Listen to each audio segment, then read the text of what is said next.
بسم اللہ الرحمن الرحیم۔ پیش خدمت ہے کہانی امرو اور جلاد شہزادہ۔ ایک زوردار دھماکہ ہوا اور امرو بری طرح سے اچھل پڑا۔ دوسرے لمحے اس کی آنکھوں کے سامنے زمین پر ایک الاؤ سا بلند ہوا اور وہاں دڑا دڑ آگ جلنے لگی۔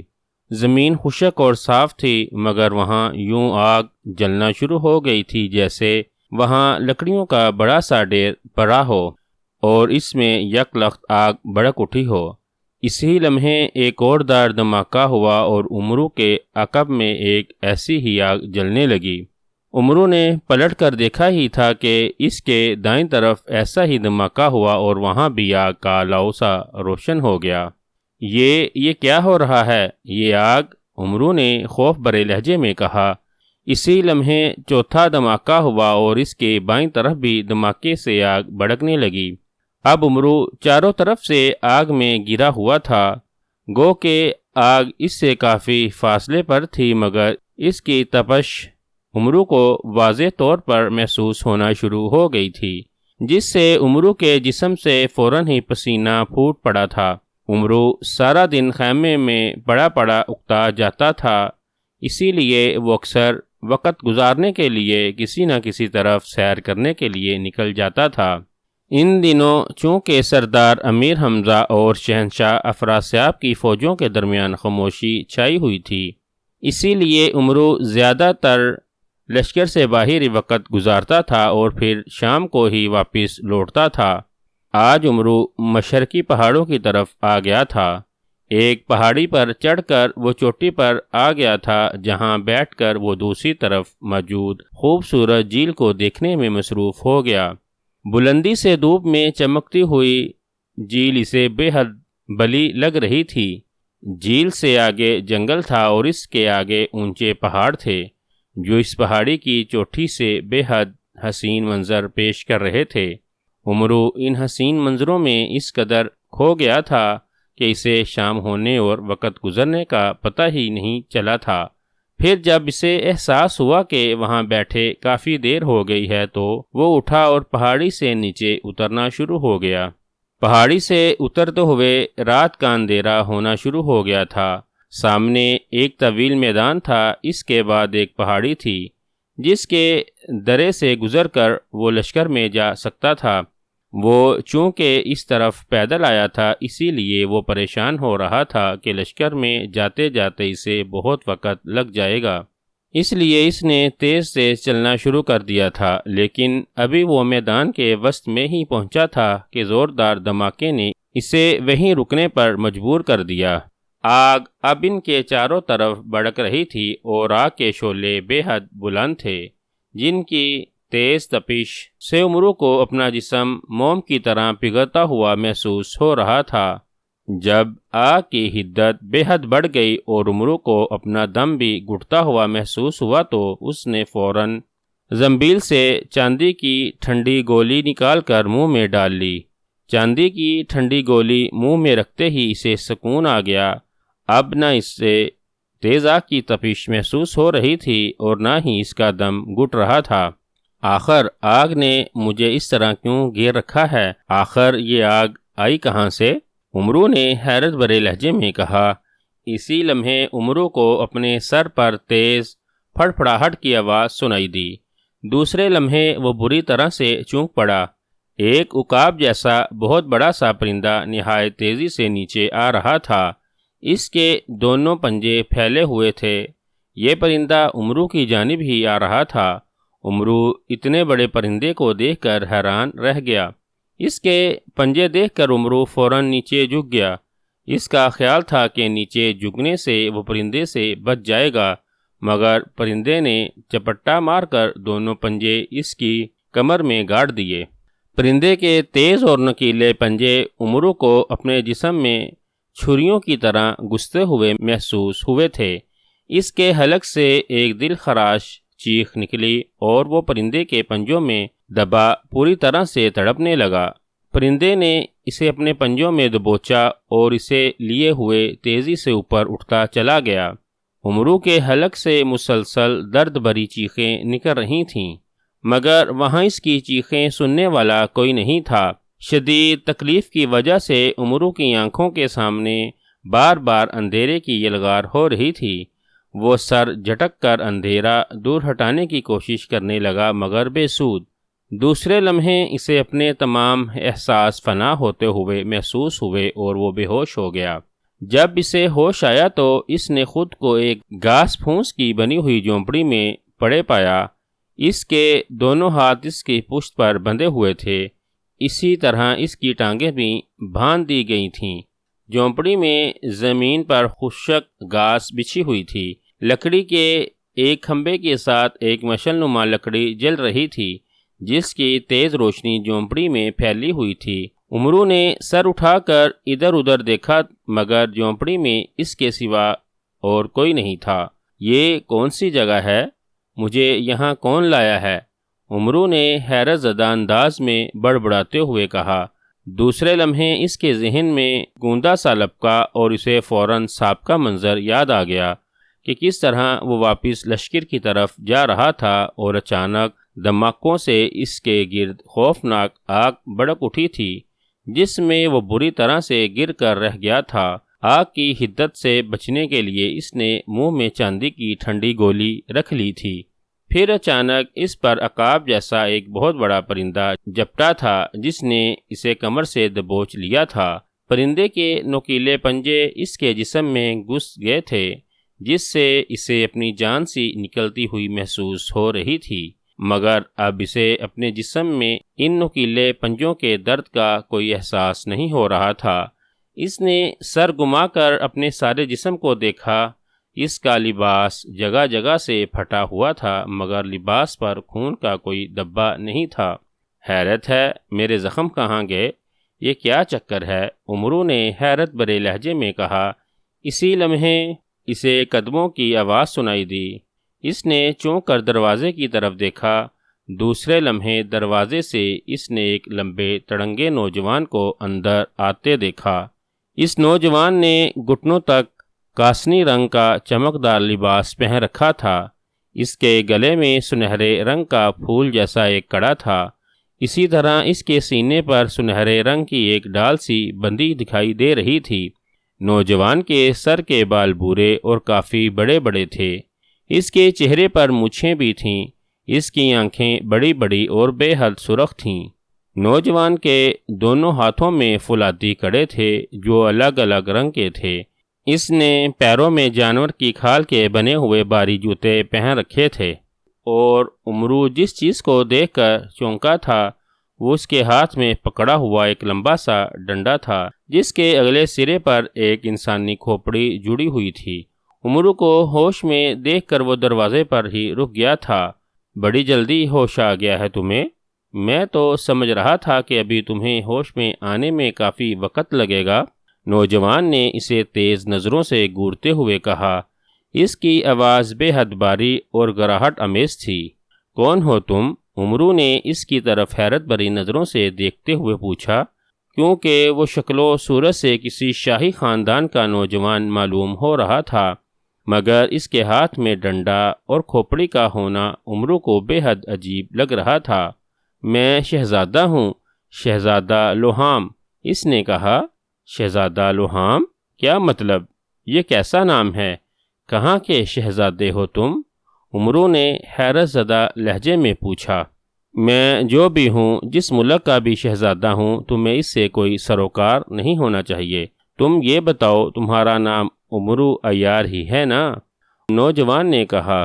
عمرو عیار؟ کون عمرو عیار؟ میرا نام تو شہام بن سلطان ہے۔ عمرو نے کچھ سوچ کر اسے غلط نام بتاتے ہوئے کہا تو اس کی بات سن کر نوجوان بری طرح سے چونک پڑا۔ کیا مطلب؟ کیا تم عمرو عیار نہیں ہو؟ اس نے حیرت سے عمرو کی طرف دیکھتے ہوئے کہا۔ نہیں، کون ہے یہ عمرو عیار؟ میں نے یہ نام پہلی بار تم ہی سے سن رہا ہوں۔ عمرو نے جان بوجھ کر انجان بنتے ہوئے کہا۔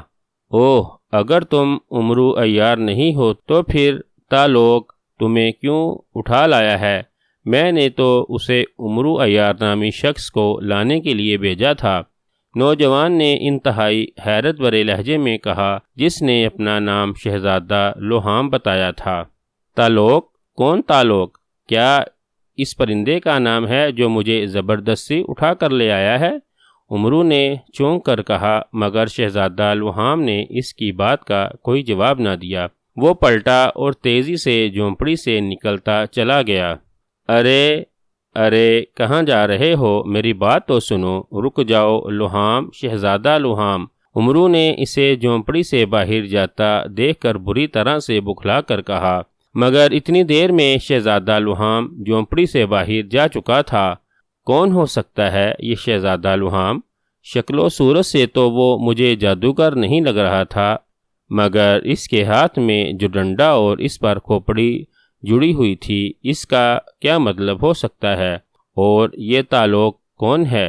عمرو نے بڑبڑاتے ہوئے کہا، مگر اب وہاں اس کی بات کا جواب دینے والا کوئی نہیں تھا۔ شہزادہ لوہام پریشان ہو کر وہاں سے جا چکا تھا۔ عمرو کو جب کچھ نہ سوجا تو اس نے اپنے بندھے ہوئے ہاتھ کو حرکت دینی شروع کر دی۔ وہ شہزادہ لوہام کے آنے سے پہلے شاید ہاتھوں پر بندھی رسیاں کھول لینا چاہتا تھا، مگر اسے نہایت مضبوطی سے بندھا گیا تھا۔ کوشش کے باوجود رسیاں کھلنے کا نام ہی نہیں لے رہی تھیں۔ اب عمرو کی پریشانی بڑھ گئی تھی۔ اسے فکر ہونے لگی کہ اگر شہزادہ لوہام واپس آ گیا اور اسے معلوم ہو گیا کہ میں ہی عمرو عیار ہوں تو وہ نہ جانے میرا کیا حشر کرے گا۔ اس شہزادہ لوہام کے ارادے نیک نہیں ہو سکتے تھے، ورنہ عمرو اس طرح جھونپڑی میں بندھا نہ پڑا ہوتا۔ خوبصورت اور سرسبز پہاڑی علاقے کی ڈلوانے جیسے گھاس کے سرسبز قالین سے ڈھکی ہوئی تھیں۔ ایک سبز پہاڑی پر برف کی چوٹیاں بنی ہوئی تھیں۔ اس پہاڑی کے دوسری طرف نیلے رنگ کی ایک خوبصورت اور بڑی سی جھیل تھی، جس کا پانی دھوپ میں چمک رہا تھا۔ یہ جھیل مختلف پہاڑیوں کے درمیان سے گزرتی ہوئی کسی ندی کی طرح دور تک چلی گئی تھی۔ اس جھیل کے دوسرے کنارے پر لکڑیوں کے تختوں کی بڑی بڑی 3 جھونپڑیاں بنی ہوئی تھیں۔ ان میں 2 جھونپڑیاں تو عام سی تھیں، مگر ان کے درمیان بنی جھونپڑی دوسری جھونپڑیوں سے خاصی بڑی اور اونچی تھی۔ تینوں جھونپڑیوں کے دروازے بند تھے۔ اچانک برفانی چوٹیوں کے پیچھے سے سیاہ رنگ کا ایک بہت بڑا پرندہ نکلا اور اڑتا ہوا فضا میں بلند ہوتا چلا گیا۔ پرندہ کسی عقاب جیسا تھا، مگر ایک تو اس کا رنگ انتہائی سیاہ تھا، دوسرا اس کا جسم عام عقابوں سے 10 گنا بڑا تھا۔ اس دیو قامت پرندے کے سر پر 2 نوکیلے سینگ بھی تھے۔ اس کی آنکھیں گول اور انتہائی سرخ تھیں۔ پہاڑیوں پر اڑتا ہوا وہ نیچے آیا اور پھر ایک ڈھلان پر اتر کر پنجوں کے بل تیزی سے نیچے کی طرف دوڑتا چلا گیا۔ وہ جس تیزی سے دوڑ رہا تھا، یوں لگ رہا تھا جیسے وہ دوڑتے دوڑتے سیدھا جھیل میں جا گرے گا۔ ابھی وہ دوڑتے ہوئے آدھی ڈھلان ہی اترا ہوگا کہ اچانک اس کا جسم نیلے دھوئیں میں تبدیل ہو گیا۔ دوسرے لمحے دھواں تیزی سے اٹھا اور اس دھوئیں نے اچانک ایک لمبے تڑنگے اور انتہائی خوفناک دیو کا روپ دھار لیا۔ دیو انتہائی سیاہ تھا، مگر اس کے جسم پر جو لباس تھا وہ گہرے نیلے رنگ کا تھا۔ اس کے ہاتھ پاؤں بے حد بڑے بڑے اور نوکیلے تھے۔ وہ ابھی ڈھلان سے دوڑتے ہوئے نیچے جا رہا تھا، مگر پھر اس سے پہلے کہ وہ دوڑتا ہوا جھیل میں جا گرتا، جھیل کے کنارے پہنچتے ہی وہ یک لخت یوں رک گیا جیسے اچانک زمین نے اس کے پیروں کو جکڑ لیا ہو۔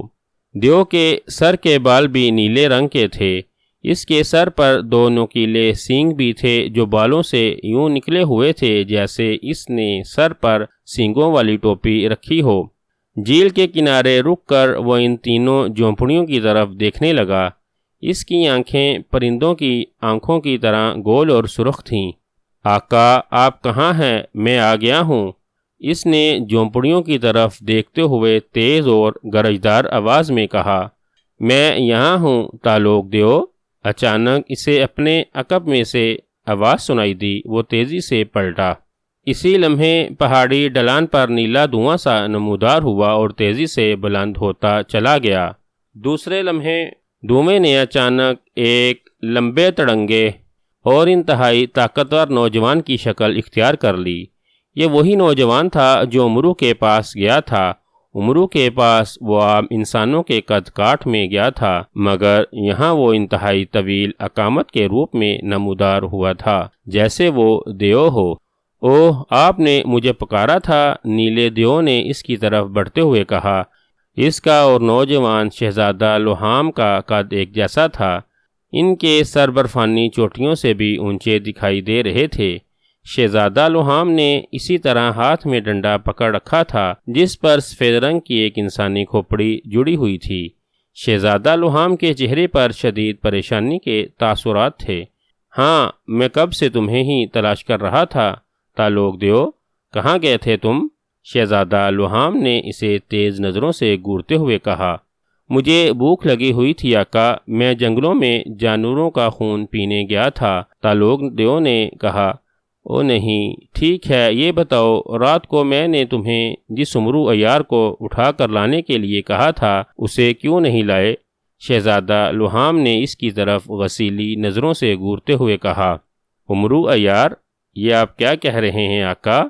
میں رات کو ہی اس عمرو عیار کو لے آیا تھا اور اسے لا کر میں نے آپ کے حوالے بھی کر دیا تھا، تالوک دیو نے حیران ہوتے ہوئے کہا۔ وہ عمرو عیار نہیں ہے، شہزادہ لوہام گرایا۔ عمرو عیار نہیں ہے؟ کیا مطلب؟ تالوک دیو نے بری طرح سے چونک کر پوچھا۔ میں تھوڑی دیر پہلے اس کے پاس گیا تھا، میں نے اس سے پوچھا کیا وہ عمرو عیار ہے، مگر اس نے انکار کر دیا اور کہا اس کا نام ہشام بن سلطان ہے۔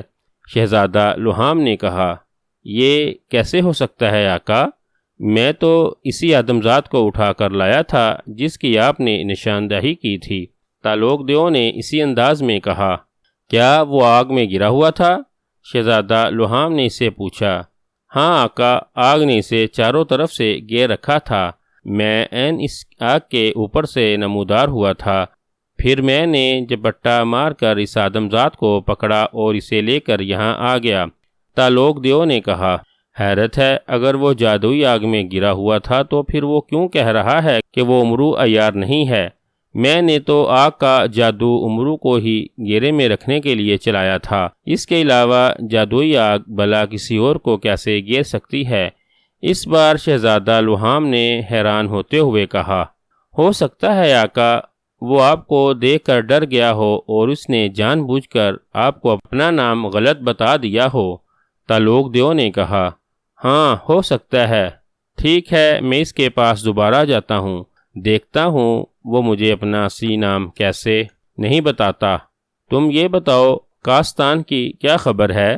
میرے باپ نے کسی اور کو میری تلاش میں تو نہیں بھیجا؟ شہزادہ لوہام نے کہا۔ آپ کی تلاش میں تو کاستان سے کئی دیو آئے ہوئے ہیں آقا، مگر آپ بے فکر رہیں، جہاں ہم موجود ہیں یہاں ان میں سے کوئی دیو نہیں آ سکتا۔ پھر میں آپ کے ساتھ ہوں، اگر کوئی دیو اس طرف آ بھی گیا تو میں اسے خود ہی سنبھال لوں گا، میرا مقابلہ کرنا کاستان کے کسی دیو کے بس کی بات نہیں ہے۔ تالوک دیو نے سینہ پھلا کر کہا۔ ٹھیک ہے، تم یہاں اپنی نگرانی جاری رکھو، ایک بار میرا کام پورا ہو جائے پھر وہی ہوگا جو میں چاہوں گا، شہزادہ لوہام نے کہا، اور وہ وہاں سے غائب ہو گیا اور تالوک دیو ارد گرد پر نظر رکھنے کے لیے پہاڑی کی چوٹی پر چڑھتا چلا گیا۔ کیا مصیبت ہے؟ اس بدبخت نے مجھے اس طرح سے کیوں باندھ رکھا ہے؟ کیا خطرہ ہے اسے مجھ سے؟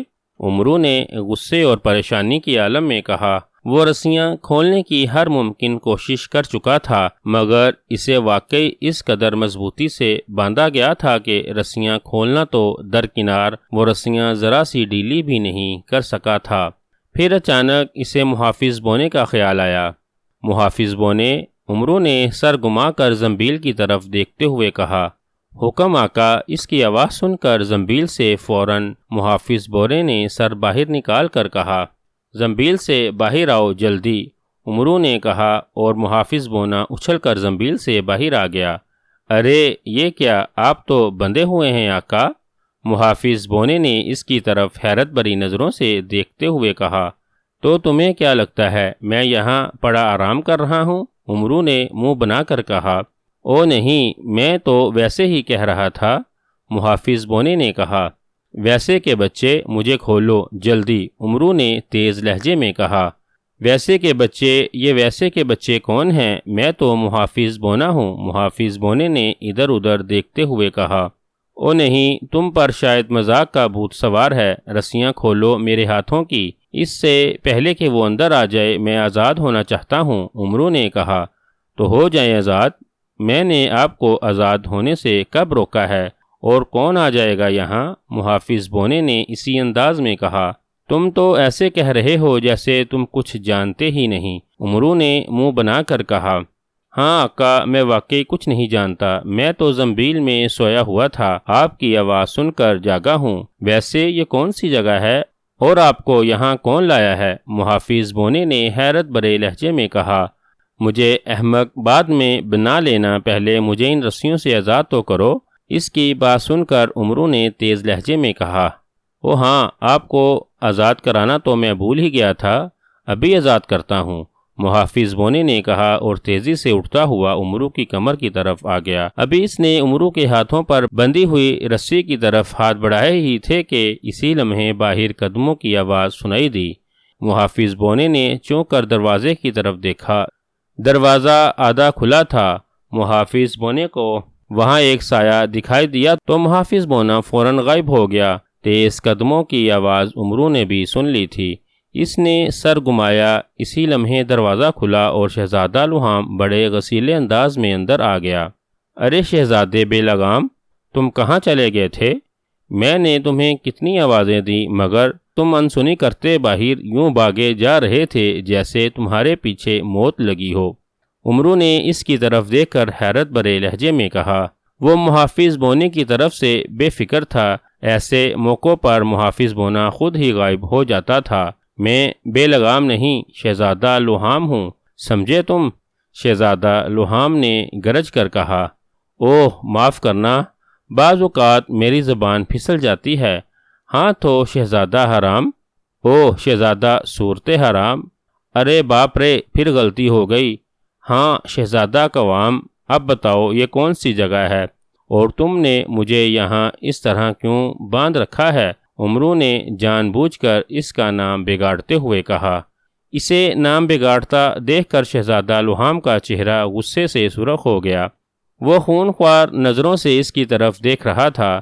تم نے مجھ سے جھوٹ کیوں کہا تھا کہ تم عمرو عیار نہیں ہو؟ شہزادہ لوہام نے غصیلے لہجے میں کہا۔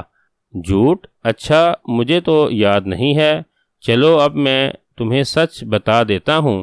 سچ یہ ہے کہ میں عمرو عیار نہیں ہوں، عمرو نے کہا اور شہزادہ لوہام نے غصے سے جبڑے بھینچ لیے۔ مت مانو، مگر مجھے یقین ہے کہ تم ہی عمرو عیار ہو۔ میں نے جادوئی آگ جلا کر عمرو عیار کو ہی گھیرا تھا اور تعلق دیو آگ کے گھیرے سے تمہیں ہی نکال کر لایا تھا، اسی لیے تم عمرو عیار کے سوا کوئی اور نہیں ہو سکتے۔ شہزادہ لوہام نے کہا۔ اچھا، تو وہ تمہاری کارستانی تھی؟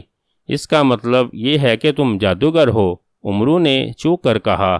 میں صرف جادوگر نہیں، دیو بھی ہوں، کاستان کا دیو، شہزادہ لوہام۔ شہزادہ لوہام نے کہا۔ او اگر تم دیو ہو تو پھر تم نے انسانوں کا روپ کیوں بدل رکھا ہے؟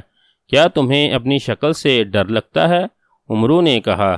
شہزادہ لوہام دیو تھا، یہ جان کر اس کے دل و دماغ میں آندیاں سی چلنا شروع ہو گئی تھیں۔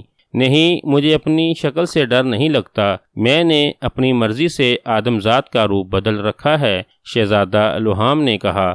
بہرحال اب مجھے یہ بھی بتا دو کہ مجھے یہاں کیوں لائے ہو اور مجھے اس طرح رسیوں سے جکڑ کر اس جھونپڑی میں کیوں بند کر رکھا ہے؟ عمرو نے پوچھا۔ ابھی نہیں، وقت آنے پر تمہیں خود ہی پتہ چل جائے گا، اس بار شہزادہ لوہام نے بڑے زہریلے لہجے میں کہا۔ کب آئے گا وہ وقت؟ عمرو نے کہا۔ بہت جلد۔ اب تم یہاں پڑے رہو، مجھے دوسرے آدمزادوں کو بھی دیکھنا ہے، شہزادہ لوہام نے کہا۔ دوسرے آدمزاد؟ اوہ، کیا یہاں میرے علاوہ اور بھی آدمزاد موجود ہیں؟ عمرو نے چونک کر کہا۔ ہاں، تمہارے علاوہ یہاں 5 آدمزاد اور ہیں، تم چھٹے آدمزاد ہو جسے یہاں لایا گیا ہے۔ بس اب مجھے 7ویں اور آخری آدمزاد کا انتظار ہے، جیسے ہی یہاں 7واں آدمزاد آئے گا میں اپنا کام شروع کر دوں گا، شہزادہ لوہام نے کہا۔ کیسا کام؟ عمرو نے اس کی طرف غور سے دیکھتے ہوئے پوچھا۔ ایسا کام جسے دیکھ کر تمہاری روح تک کانپ اٹھے گی، شہزادہ لوہام نے مسکرا کر انتہائی شفقت سے کہا، اور وہ مڑا اور فوراً جھونپڑی سے نکل گیا۔ اس بار عمرو نے اسے روکنے کی کوشش نہیں کی تھی۔ باہر جاتے ہی شہزادہ لوہام نے دروازہ بند کر دیا تھا۔ جیسے ہی دروازہ بند ہوا، محافظ بونا وہاں نمودار ہو گیا۔ میں آپ کی رسیاں کھولنے لگا ہوں آقا، محافظ بونے نے کہا۔ پھر اس نے عمرو کے ہاتھ میں بندھی ہوئی رسیوں کی طرف دیکھا۔ دوسرے لمحے اس کی چھوٹی چھوٹی آنکھیں چمکیں۔ اس کی آنکھوں سے اچانک سرخ روشنی کی 2 لکیریں سی نکل کر رسیوں پر پڑیں اور رسیاں یک لخت جل کر راکھ بنتی چلی گئیں۔ رسیوں کے راکھ بنتے ہی عمرو کے ہاتھ آزاد ہو گئے۔ اس نے ہاتھ سیدھے کیے اور پھر اٹھ کر بیٹھ گیا اور اپنے ہاتھوں کی کلائیاں مسلنے لگا، جیسے رکے ہوئے خون کی گردش رواں کر رہا ہو۔ پیروں کو بھی کھولو، عمرو نے محافظ بونے سے کہا، تو محافظ بونا مڑ کر اس کے پیروں کی طرف بڑھ گیا۔ اس کی آنکھیں چمکیں، پھر اس کی آنکھوں میں سے روشنی کی لکیریں نکلیں اور پیروں پر بندھی ہوئی رسی بھی جل کر راکھ بن کر گرتی چلی گئیں۔ پیر آزاد ہوتے ہی عمرو اچھل کر کھڑا ہو گیا۔ اب بتاؤ یہ کیا چکر ہے؟ کیا کہہ رہا تھا یہ دیو شہزادہ؟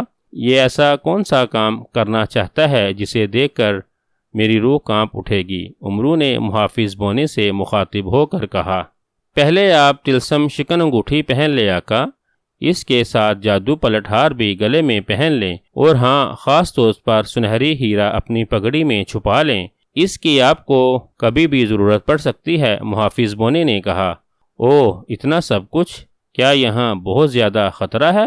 عمرو نے چونک کر کہا، ہاں آقا، شہزادہ لوہام کو آپ نہیں جانتے، وہ جلادوں کا جلاد ہے۔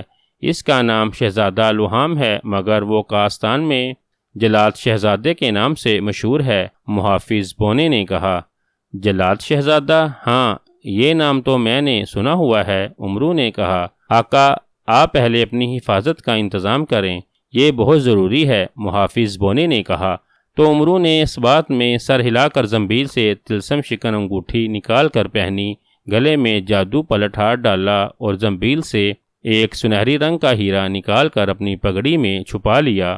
سنہری ہیرے کی مدد سے اب وہ اپنا کوئی بھی روپ بدل سکتا تھا۔ اب اسے روپ بدلنے کے لیے کسی روغن عیاری کی ضرورت نہیں تھی۔ لو ہو گیا سب کچھ اب؟ عمرو نے محافظ بونے سے پوچھا۔ اب ایک اور کام کریں اور پھر میرے ساتھ چلیں۔ محافظ بونے نے کہا، کون سا کام اور کہاں جانا ہے؟ عمرو نے پوچھا۔ بتاتا ہوں، محافظ بونے نے کہا، اور پھر وہ اٹھتا ہوا عمرو کے کاندھے کے پاس آ گیا اور پھر عمرو کو کچھ بتانے لگا۔ شہزادہ لوہام تخت سے بنی ہوئی ایک خالی جھونپڑی میں موجود تھا۔ وہ گھاس پھوس کے ڈھیر پر آلتی پالتی مارے بیٹھا تھا۔ اس نے اپنا مخصوص ڈنڈا اپنے سامنے زمین میں گاڑ رکھا تھا، جس کے سر پر انسانی کھوپڑی لگی ہوئی تھی۔ کھوپڑی کا رخ اس کی طرف تھا اور شہزادہ لوہام کی نظریں جیسے اس کھوپڑی کی آنکھوں کے سوراخوں پر جمی ہوئی تھیں۔ وہ منہ ہی منہ میں کچھ پڑھ رہا تھا۔ تقلص، زندہ ہو جاؤ، مجھے تم سے بات کرنی ہے۔ اس نے چند لمحے کچھ پڑھنے کے بعد کھوپڑی سے مخاطب ہو کر کہا۔ اسی لمحے کھوپڑی کی آنکھوں کے سوراخوں میں سے سرخی سی نمودار ہوئی۔ ایک لمحے کے لیے اس کی آنکھیں چمکیں، پھر دوسرے لمحے اچانک اس کی آنکھیں روشن ہو گئیں۔ آنکھیں روشن ہوتے ہی اس کے جبڑے حرکت میں آ گئے۔ میں جاگ گیا ہوں دیو شہزادے، بولو کیا چاہتے ہو؟ اچانک کھوپڑی کے منہ سے ایک باری اور گراہٹ بھری آواز نکلی۔ شہزادہ لوہام جو اس کے جبڑے حرکت کرتے دیکھ رہا تھا، یک لخت مسکرا دیا۔ میں نے تمہارے کہنے پر 6 ایسے آدمزادوں کو تلاش کر لیا ہے، تقلص، جن کی گردنوں کے پیچھے ستاروں جیسے سرخ تل ہیں۔ وہ سب الگ الگ ملکوں سے تعلق رکھتے ہیں۔ ان میں 5 مرد اور 1 عورت ہے۔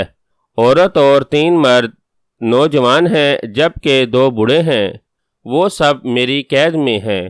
میں نے تمہارے کہنے پر 5 آدمزادوں کو الگ رکھا ہوا ہے اور عمرو کو الگ۔ اب مجھے 7ویں اور آخری آدمزاد کی تلاش ہے۔ ایسے 7ویں آدمزاد کی جس کی گردن کے پچھلے حصے میں اس طرح سرخ تل جیسا ستارہ بنا ہوا ہو۔ اس 7ویں آدمزاد کو تلاش کر کے تھک گیا ہوں، مگر وہ مجھے کہیں نہیں مل رہا۔ تعلق نے بھی اسے ہر جگہ تلاش کیا تھا، مگر مجھے ایسا لگ رہا ہے جیسے سوائے ان 6 آدمزادوں کے دنیا میں ایسا 7واں آدمی کوئی نہیں ہے جس کی گردن کے پیچھے مخصوص نشان ہو۔ اب مجھے بتاؤ میں کیا کروں؟ میں 7ویں اور آخری آدمزاد کو کہاں تلاش کروں؟ شہزادہ لوہام نے کہا، ابھی تک تمہیں 7واں آدمزاد نہیں ملا؟ یہ تو بہت غلط بات ہے، تمہارے پاس وقت بہت کم ہے دیو شہزادے۔ اگر تم نے جلدی سے جلدی 7ویں آدمی کو تلاش نہیں کیا تو تمہارے لیے مشکل ہو جائے گی۔ کھوپڑی کے منہ سے پریشان زدہ آواز نکلی۔ جانتا ہوں، اسی لیے تو میں نے تمہیں زندہ کیا ہے۔ تم بتاؤ مجھے وہ 7واں آدمی کہاں مل سکتا ہے؟ ایک بار پھر مجھے اس کا پتہ چل جائے تو طالوت اسے فوراً اٹھا کر لے آئے گا۔ کچھ کرو تکلس، میرے پاس صرف آج کا دن اور آج ہی کی رات کا وقت ہے۔ صبح سورج نکلتے ہی مجھے ہر حال میں 7ویں آدمزاد کو ہلاک کر کے ان کے خون سے جھیل سرخ کرنی ہے، اور پھر مجھے اس جھیل میں غسل کرنا ہے۔ اگر ایسا نہ ہوا تو تعلق جو ابھی تک میرا غلام ہے مجھے اٹھا کر سیاہ دلدل کی گہرائیوں میں لے جائے گا، جہاں سے نکلنا میرے لیے مشکل ہی نہیں ناممکن ہو جائے گا، قطعی ناممکن۔ شہزادہ لوہام نے کہا، اس کے چہرے پر شدید پریشانی لہرا رہی تھی۔ جانتا ہوں تمہارے لیے 7ویں آدمزاد کا ملنا بے حد ضروری ہے۔ جب تک تم ان آدمزادوں کے خون سے غسل نہیں کرو گے، شیطان تمہیں کسی بھی صورت میں معاف نہیں کرے گا۔ تم نے جو غلطی کی تھی اس کی سزا ناقابل معافی ہے، مگر شیطان نے تمہیں 40 دن کی مہلت دی تھی۔ اس نے کہا تھا اگر تم 40 دنوں تک 7 ایسے آدمزادوں کو تلاش کر لو جن کی گردنوں کے پچھلے حصے میں ستاروں جیسے سرخ تلوں کے نشان ہوں، اور پھر ان کو ہلا کر کے ان کا خون کسی جھیل میں ڈال کر اس سرخ جھیل میں غسل کرو گے تو اس سے تمہاری غلطی کا داغ دھل جائے گا اور وہ تمہیں معاف کر دے گا، بلکہ ایسا کرنے سے وہ تمہاری طاقتوں میں بھی اضافہ کر دے گا۔ اگر تم ایسا نہ کر سکے تو تمہیں سزا کے طور پر سیاہ دلدل میں جانا ہوگا، جہاں سے تم کبھی واپس نہیں آ سکو گے۔ کھوپڑی نے کہا، نہیں تکلس، میں سیاہ دلدل میں نہیں جانا چاہتا۔ مجھے اب سیاہ دلدل میں جانے سے تم ہی بچا سکتے ہو۔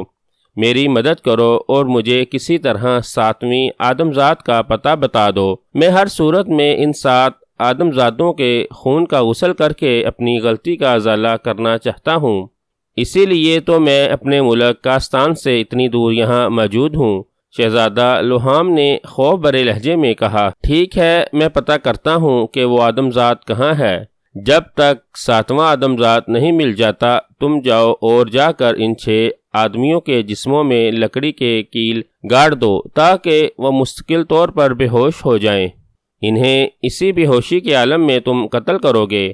ان میں سب سے زیادہ خطرناک اور مکار انسان امرو عیار ہے۔ مجھے اس سے زیادہ خطرہ ہے، وہ کسی بھی وقت کچھ بھی کر سکتا ہے۔ جب اس کے جسم میں کیل گڑ جائیں گے تب دنیا کی کوئی طاقت اسے ہوش میں نہیں لا سکے گی۔ تمہارے لیے 7 آدمزادوں میں سب سے زیادہ اہمیت اس امرو عیار کی ہے۔ اگر وہ تمہارے ہاتھ سے نکل گیا تو سمجھ لینا تمہارا کھیل ہمیشہ کے لیے ختم ہو جائے گا۔ کھوپڑی نے کہا، وہ بوڑھا اور دبدہ پتلا انسان بلا خطرناک کیسے ہو سکتا ہے؟ میں نے اسے جادوئی رسیوں سے باندھ رکھا ہے، وہ تو حرکت بھی نہیں کر سکتا۔ وہ بلا میرے ہاتھوں سے کیسے نکل سکتا ہے؟ شہزادہ لوہام نے منہ بنا کر کہا، تمہیں میں جو کہہ رہا ہوں وہ کرو۔ وہ کس حد تک خطرناک ہے یہ میں تمہیں بعد میں بتاؤں گا۔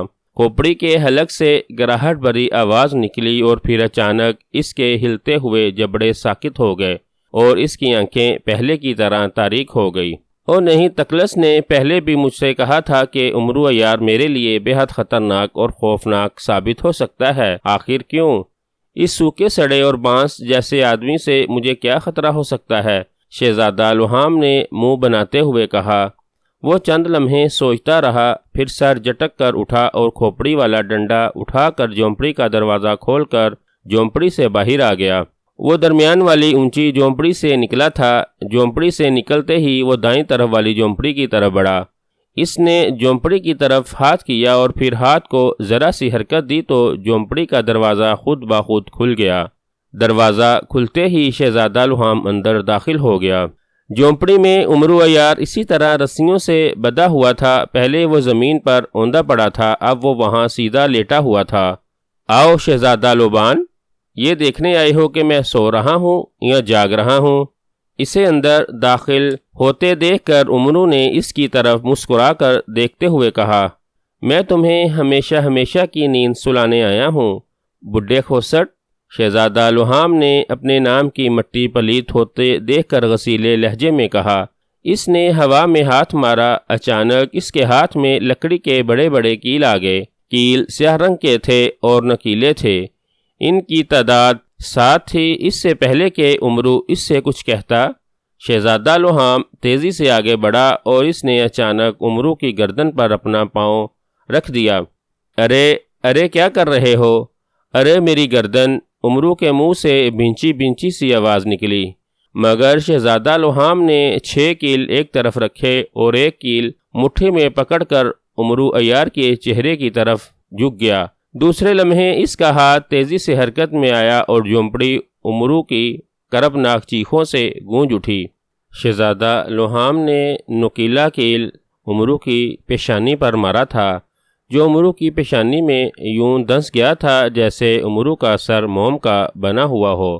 عمرو کی آنکھیں پھٹ پڑی تھیں۔ وہ چند لمحے شہزادہ لوہام کے پیر کے نیچے تڑپتا رہا، پھر یکلخت ساکت ہو گیا۔ اسے ساکت ہوئے دیکھ کر شہزادہ لوہام کے ہونٹوں پر زہریلی مسکراہٹ آ گئی۔ اس نے دوسرا کیل اٹھایا اور عمرو کے دائیں کاندھے پر گاڑ دیا۔ اس بار عمرو کے جسم میں کوئی حرکت نہ ہوئی تھی۔ پہلے کیل نے اسے بے حس و حرکت کر دیا تھا۔ شہزادہ لوہام نے ایک اور کیل اٹھا کر اس کے بائیں کاندھے میں گاڑا، پھر وہ باقی کیل اٹھا کر عمرو کے جسم کے مختلف حصوں میں گاڑنے لگا۔ ایک کیل اس نے عمرو کے پیٹ میں، 2 اس کی ہتھیلیوں میں اور 2 کیل اس نے عمرو کے پیروں کے تلووں میں گاڑ دیے تھے۔ کیل گڑنے کے باوجود عمرو کے جسم کے کسی زخم سے خون کا ایک قطرہ تک نہیں نکلا تھا۔ یہ بات شہزادہ لوہام نے محسوس نہیں کی تھی۔ 7 کیل گاڑ کر وہ سیدھا ہو گیا۔ اس کے چہرے پر بے پناہ مسرت کے تاثرات تھے۔ لو عمرو، تمہارا تو کام ہو گیا، اب میں جا کر باقی آدمزادوں کے جسموں میں اسی طرح سیاہ کیل گاڑ دوں گا۔ تم اس وقت زندہ تو ہو، مگر تمہاری حالت مردوں سے بھی بدتر ہے۔ اب تمہیں کبھی ہوش نہیں آئے گا۔ آج کی رات تمہاری آخری رات ہے۔ کل کا سورج نکلتے ہی میں تمہاری گردن کاٹ کر تمہیں جیل میں ڈال دوں گا۔ تمہارے اور تم جیسے باقی 6 انسانوں کے خون سے نیلی جیل سرخ ہو جائے گی، جس میں غسل کر کے میں نہ صرف بے پناہ طاقتوں کا مالک بن جاؤں گا بلکہ بڑا شیطان میری غلطی بھی معاف کر دے گا۔ شہزادہ لوہام نے کہا۔ وہ چند لمحے ساکت و سامت پڑے عمرو کو دیکھ رہا تھا، پھر وہ ایک جھٹکے سے مڑا اور جھونپڑی سے نکلتا چلا گیا۔ جھونپڑی سے نکل کر اس نے دروازہ بند کیا اور تیز تیز قدم اٹھاتا ہوا دوسری جھونپڑی کی طرف بڑھتا چلا گیا، جہاں اس نے 5 اور آدمزاد قید کر رکھے تھے۔ وہ شاید ان 5 کے جسموں میں ایسے ہی سیاہ کیل گاڑنا چاہتا تھا جیسے اس نے عمرو کے جسم میں گاڑ دیے تھے۔ جیسے ہی شہزادہ لوہام نے جھونپڑی سے نکل کر دروازہ بند کیا، اچانک جھونپڑی میں ایک اور عمرو ظاہر ہو گیا۔ ظاہر ہونے والے عمرو کا چہرہ خوف سے بگڑا ہوا تھا۔ وہ آنکھیں پھاڑ پھاڑ کر زمین پر پڑے اپنے ہم شکل عمرو کی طرف دیکھ رہا تھا، جس کے جسم میں سیاہ رنگ کے 7 کیل گڑے ہوئے تھے۔ یہ تو دیو شہزادہ تو واقعی جلادوں کا جلاد ہے۔ اس نے اس قدر بے رحمی اور سفاکی سے میرے جسم میں کیل گاڑے ہیں۔ اگر اس ماش کے بنے ہوئے پتلے کی جگہ میں خود ہوتا تو… عمرو کے منہ سے خوف بھری آواز نکلی۔ تو آپ کی موت یقینی تھی آقا؟ یہ 7 سیاہ کیل اگر آپ کے جسم میں گڑ جاتے تو آپ پر طویل اور کبھی نہ ختم ہونے والی بے ہوشی طاری ہو جاتی، پھر نہ میں آپ کو ہوش میں لا سکتا تھا نہ کوئی اور۔ دن نکلتے ہی دیو شہزادہ آپ کو یہاں سے اٹھا کر لے جاتا اور آپ کی گردن کاٹ کر آپ کی خون اگلتی لاش جھیل میں پھینک دیتا۔ محافظ بونے نے اس کے سامنے نمودار ہو کر کہا، اور اس کی بات سن کر عمرو عیار یک بارگی پوری جان سے لرز اٹھا۔ آخر یہ شہزادہ لوہام چاہتا کیا ہے؟ یہ کیا پراسرار کھیل کھیل رہا ہے؟ عمرو نے کہا، آپ نے سب کچھ اپنے کانوں سے سنا تھا، کیا اب بھی آپ کو اس دیو شہزادے کا کھیل سمجھ میں نہیں آیا؟ محافظ بونے نے کہا۔ تمام حفاظتی انتظامات کرنے کے بعد عمرو نے محافظ بونے کے کہنے پر زنبیل سے ماش کے آٹے کا بنا ہوا ایک پتلا وہاں چھوڑ دیا تھا، جسے بونے نے رسیوں سے بالکل اسی طرح باندھ دیا تھا جس طرح عمرو عیار بندھا ہوا تھا۔ پھر محافظ بونے نے عمرو کو سلیمانی چادر اوڑھنے کے لیے کہا۔ عمرو نے جیسے ہی سلیمانی چادر اوڑھی، محافظ بونا اسے غائب کر کے اس جھونپڑی میں لے گیا جہاں 5 دوسرے انسان بے ہوش پڑے تھے۔ ان انسانوں میں ایک لڑکی تھی، ان میں 3 مرد نوجوان تھے اور ایک ادھیڑ عمر آدمی تھا جس کا سر درمیان سے گنجا تھا، مگر اس کے سر کے پچھلے حصے پر لمبے لمبے بال تھے۔ وہ سب سفید فام تھے۔ محافظ بونے کے کہنے پر عمرو نے ان سب کو بے ہوشی کی حالت میں زنبیل میں ڈال لیا تھا اور جیسے ہی وہاں ماش کے آٹے کے بنے ہوئے پتلے چھوڑ دیے تھے، پھر محافظ بونا عمرو کو اس کی جھونپڑی میں لے گیا جہاں شہزادہ لوہام ڈنڈے پر لگی ہوئی کھوپڑی زندہ کر کے اس سے 7ویں آدمی کے بارے باتیں کر رہا تھا۔ عمرو سلیمانی چادر اوڑھے جھونپڑی کے کونے میں کھڑا ان کی بات سن رہا تھا۔ شہزادہ لوہام کی بات حیرت انگیز اور دل ہلا دینے والی تھی، جن میں سے چند باتیں ہی عمرو سمجھ سکا تھا۔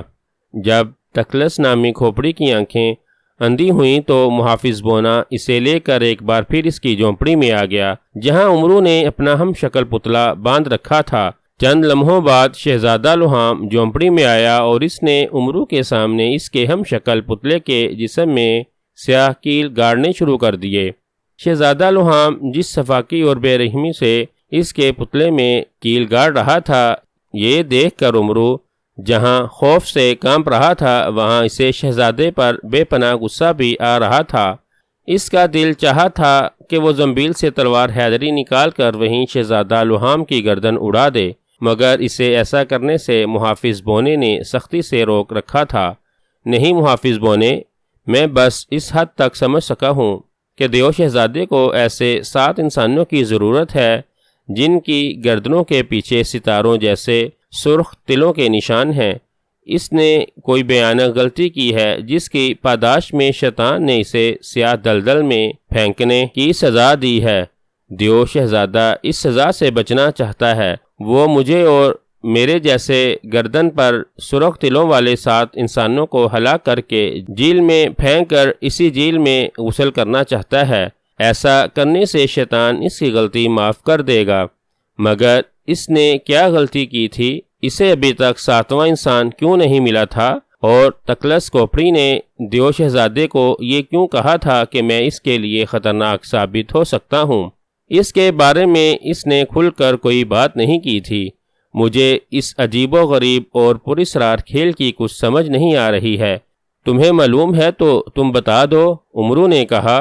میں آپ کو بتاتا ہوں آقا، آپ یہ تو جان ہی چکے ہیں کہ دیو شہزادہ شیطان کا ہی پیروکار ہے۔ اس کی جادوئی طاقتیں اس کی کھوپڑی میں ہیں جو اس نے ڈنڈے پر جڑ رکھی ہے۔ کاستان کے دیو اس سے زیادہ اس شیطانی کھوپڑی سے ڈرتے ہیں۔ اسی شیطانی کھوپڑی کی وجہ سے کسی دیو میں اتنی ہمت نہیں ہوتی کہ وہ دیو شہزادے کو نقصان پہنچا سکے۔ دیو شہزادہ کاستان کے دیووں پر بھی ظلم کرتا تھا اور انسانوں پر بھی۔ انسانی دنیا میں آ کر وہ بے شمار بے گناہ اور معصوم لوگوں کو ہلاک کر چکا ہے۔ وہ انسانوں کو ہلاک کر کے ان کا خون پیتا اور شیطانی کھوپڑی کو بھی انسانوں کا ہی خون پلاتا ہے۔ اس کی شیطان کاریاں دن بدن بڑھتی جا رہی تھیں، یہاں تک کہ دیو نگری کا کاستان کا بادشاہ دیو بھی اپنے دیو بیٹے کی شیطان کاریوں سے عاجز آ چکا تھا۔ اس نے کئی بار اسے سمجھانے کی کوشش کی مگر دیو شہزادہ بلا کہاں کسی کی سننے والا تھا۔ شیطانی دنیا میں نیکیوں کو گناہ اور گناہوں کو نیکیوں کا درجہ دیا جاتا ہے۔ جو جتنے گناہ کرتا ہے شیطان کی نظروں میں وہ اتنا ہی مہان ہو جاتا ہے اور شیطان اس سے خوش ہو کر اسے مزید طاقتور بنا دیتا ہے تاکہ وہ زیادہ سے زیادہ نیکیوں کاروں کو نقصان پہنچا کر گناہ کر سکے۔ شیطان جہاں گناہ کرنے والوں سے خوش ہوتا ہے وہاں وہ نیکی کرنے والوں سے سخت ناراض ہو جاتا ہے، اور پھر جب اس کا کوئی پیروکار غلطی سے بھی کوئی نیکی کر دے تو شیطان اس قدر غضبناک ہو جاتا ہے کہ وہ نیکی کرنے والے کو اپنے پیروکار کو بھی نہیں بخشتا اور اسے سخت سے سخت سزا دے کر یا تو تاریک دلدلوں میں پھینک دیتا ہے یا پھر اسے جلا کر ہمیشہ کے لیے فنا کر دیتا ہے۔ شیطان دیو شہزادے سے بھی انجانے میں برائی کی جگہ ایک اچھا کام ہو گیا تھا، جس پر شیطان کو اس پر شدید غصہ آ گیا تھا۔ اس نے فوراً شہزادے کو سزا دینے کا فیصلہ کر لیا اور اپنی ایک ذریت شہزادہ لوہام کے پاس بھیج دی تاکہ وہ اسے اٹھا کر ہمیشہ کے لیے تاریک دلدلوں میں پھینک دے۔ شیطان نے اپنی جس ذریت کو بھیجا تھا اس کا نام تالوک ہے، وہ دیو ہے اور وہ انتہائی بد شکل ہے، جس نے جب شہزادہ لوہام کو آ کر بتایا کہ وہ اسے سزا دینے کے لیے آیا ہے تو شہزادہ لوہام نے اس کے سامنے رونے اور گڑ گڑانے لگا۔ اس نے تالوک کو شیطان کی دہائیاں دینی شروع کر دی ہیں۔ اسے روتے روتے اور گڑ گڑاتا دیکھ کر تالوک واپس شیطان کے دربار میں گیا اور اس نے دیو شہزادے کی سفارش کر دی۔ تالوک نے چونکہ شہزادہ لوہام پر ترس کھایا تھا اور کسی پر ترس کھانا بھی شیطان کو پسند نہیں تھا، اسی لیے تالوک پر بھی بے حد برہم ہوا۔ اس نے تالوک سے کہا کہ وہ اسے اور شہزادہ لوہام کو 40 روز کی مہلت دیتا ہے۔ 40 روز میں دیو شہزادہ 7 ایسے انسانوں کو تلاش کرے جن کی گردن کے عقب میں ستاروں جیسے سرخ تلوں کے نشان ہوں، اور وہ ان 7 کو ہلاک کر کے کسی جھیل میں ڈال کر اس جھیل میں غسل کرے تو وہ ان دونوں کو معاف کر دے گا، ورنہ 40 روز پورے ہوتے ہی شہزادہ لوہام کو سیاہ دلدل میں ڈالا جائے گا۔ اس کے ساتھ ساتھ تالوک دیو بھی اسی دلدل میں پھینک دیا جائے گا، جہاں سے وہ کبھی باہر نہیں آ سکیں گے۔ یہ سن کر تالوک دیو ڈر گیا اور اس نے دیو شہزادے کو سب کچھ بتا دیا، لیکن شہزادہ لوہام کے لیے اتنا ہی کافی تھا کہ اسے 40 روز کی مہلت مل گئی ہے۔ چنانچہ وہ تالوک دیو کے ساتھ کاستان سے نکل کر یہاں ایک جھیل کے پاس آ گیا۔ یہاں آ کر اس نے یہ جھونپڑیاں بنائی اور پھر اپنے مطلوبہ 7 انسانوں کی تلاش شروع کر دی، جن میں ایک آپ بھی تھے۔ آپ جنوں، دیوں اور جادوگروں کے سب سے بڑے دشمن ہیں، اسی لیے شیطانی کھوپڑی نے دیو شہزادے کو آپ کے بارے میں بتا دیا تھا۔ اسی لیے اس نے آپ کو دوسرے انسانوں سے الگ رہنے اور آپ کی سخت نگرانی کے لیے کہا تھا تاکہ آپ کہیں دیو شہزادے کو نقصان نہیں پہنچا دیں۔ بہرحال دیو شہزادے اور تالوک دیو کو پوری دنیا سے 6 ایسے آدمی مل گئے ہیں جن کی گردنوں کے پیچھے ستاروں جیسے سرخ تلوں کے نشان ہیں، مگر کوشش کے باوجود انہیں ابھی تک 7واں آدمی نہیں مل سکا۔ اب ان کے پاس صرف آج کا دن اور آج کی رات ہی کا وقت ہے۔ صبح سورج نکلتے ہی دیو شہزادہ آپ سب کو ہلاک کر کے سرخ جھیل میں غسل کرے گا، ورنہ وہ کسی بھی صورت میں شیطان کی دی ہوئی سزا سے نہیں بچ سکے گا۔ محافظ بونا تفصیل بتاتا چلا گیا۔ اوہ، مگر دیو شہزادے نے غلطی، میرا مطلب ہے ایسی کون سی نیکی کی تھی جس کی وجہ سے اسے اس قدر بھیانک سزا مل رہی ہے؟ عمرو نے کہا، شیطان نے دیو شہزادے کو ایک جنگل میں نماز پڑھنے والے ایک انسان کو ہلاک کرنے کا حکم دیا تھا۔ دیو شہزادہ اسے ہلاک کرنے پہنچ گیا تھا۔ وہ ایک بوڑھا لکڑہارا تھا جو اپنے کام کاج سے فارغ ہو کر نماز پڑھ رہا تھا۔ جب شہزادے نے اسے نماز پڑھتے دیکھا تو وہ اس کی نماز ختم ہونے کے انتظار میں وہیں رک گیا کہ جب آدمی نماز ختم کر لے گا تو وہ اسے ہلاک کر دے گا۔ اس نے ایسا ہی کیا تھا۔ جیسے ہی لکڑہارا نماز پڑھ کر اٹھا، دیو شہزادے نے اسے ہلاک کر دیا، مگر شیطان کو دیو شہزادے پر غصہ آ گیا کہ اس نے لکڑہارے کو نماز پوری کرنے کی مہلت کیوں دی تھی، اس نے اسے پہلے کیوں ہلاک نہیں کیا تھا؟ محافظ بونے نے کہا، او، اتنی سی بات کے لیے اتنی بڑی سزا؟ عمرو نے حیران ہو کر کہا، شیطان سے اتنی سی بات بھی برداشت نہیں ہوتی، وہ بھلا کسی کو نیکی کرتے کیسے دیکھ سکتا ہے؟ محافظ بونے نے کہا، ہاں یہ تو ہے، لیکن دیو شہزادے نے میرے پتلے میں سیاہ کیل کیوں گاڑے ہیں، اور وہ باقی آدمیوں کے جسموں پہ بھی ایسے ہی کیل گاڑنے گیا ہے اور انہیں 7واں آدمی کیوں نہیں ملا؟ کیا دنیا میں ایسا کوئی آدمی نہیں جس کی گردن کے پیچھے ہماری طرح ستارے جیسا سرخ دل ہو؟ عمرو نے کہا، ہے آقا، مگر اسے میں نے غائب کر دیا تھا۔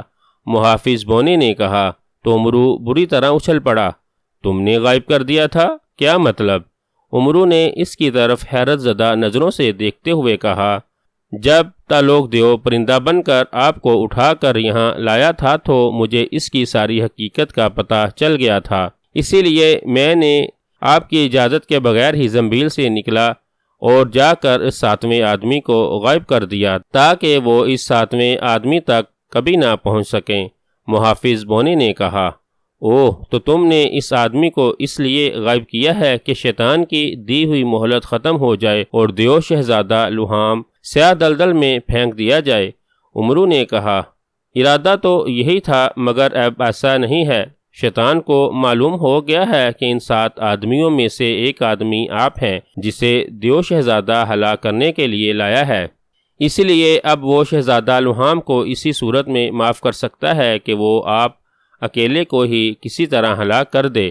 محافظ بونے نے کہا، اوہ، اس کا مطلب ہے کہ انہیں اب 7واں آدمی نہ بھی ملا تو تب بھی شہزادہ لوہام اپنے مقصد میں کامیاب ہو سکتا ہے۔ عمرو نے کہا، ہاں آقا، یہ بات اب شہزادہ لوہام کو بھی بتا دی جائے گی اور وہ مطمئن ہو جائے گا کہ اس نے آپ کو سیاہ کیل گاڑ کر بے بس کر دیا ہے۔ دن نکلتے ہی وہ آپ کی اور باقی 6 افراد کی گردنیں کاٹ کر جھیل میں پھینک دے گا۔ اسی لیے تو میں نے آپ کو حفاظتی بندوبست کرنے کے لیے کہا تھا۔ اگر آپ یہ سب نہ کرتے تو اس پتلے کی جگہ آپ اسی طرح بے بس پڑے ہوتے۔ ان حفاظتی انتظامات کی وجہ سے شیطانی کھوپڑی کو بھی اس بات کا علم نہیں ہوگا کہ اس جھونپڑی میں آپ نہیں ہیں، بلکہ آپ کا ہم شکل پتلا موجود ہے جس کے جسم میں سیاہ کیل گڑے ہوئے ہیں۔ محافظ بونے نے کہا، تب بھی ہمارا کام تو آسان ہو گیا ہے۔ میں بھی زندہ بچ گیا ہوں اور میں نے باقی 5 لوگوں کو بھی زنبیل میں ڈال لیا ہے۔ اب صبح دیو شہزادہ میرے پتلے کے ساتھ ساتھ باقی لوگوں کے پتلے ہی کاٹ کر جھیل میں پھینک دے گا، جن میں سے خون کا ایک قطرہ بھی نہیں نکلے گا، اور اس طرح دیو شہزادہ ناکام ہو جائے گا۔ اس کا پراسرار کھیل خود اس کی تباہی کا باعث بن جائے گا۔ عمرو نے مسکراتے ہوئے کہا، نہیں آقا، مجھے ابھی بھی یہ سب اتنا آسان نہیں لگ رہا۔ محافظ بونے نے اچانک سنجیدہ ہوتے ہوئے کہا، آسان نہیں لگ رہا؟ کیا مطلب؟ عمرو نے اسے سنجیدہ دیکھ کر چونکتے ہوئے کہا، اوہ، میں ابھی آتا ہوں، آپ فوراً سلیمانی چادر اوڑھ لیں۔ اچانک محافظ بونے نے بے حد بکھلائے ہوئے لہجے میں کہا اور فوراً غائب ہو گیا۔ اس کی بات سن کر عمرو نے بکھلائے ہوئے انداز میں زنبیل میں ہاتھ ڈالا ہی تھا کہ اچانک دروازہ ایک زوردار دھماکے سے کھلا اور دیو شہزادہ لوہام اچھل کر اندر آ گیا۔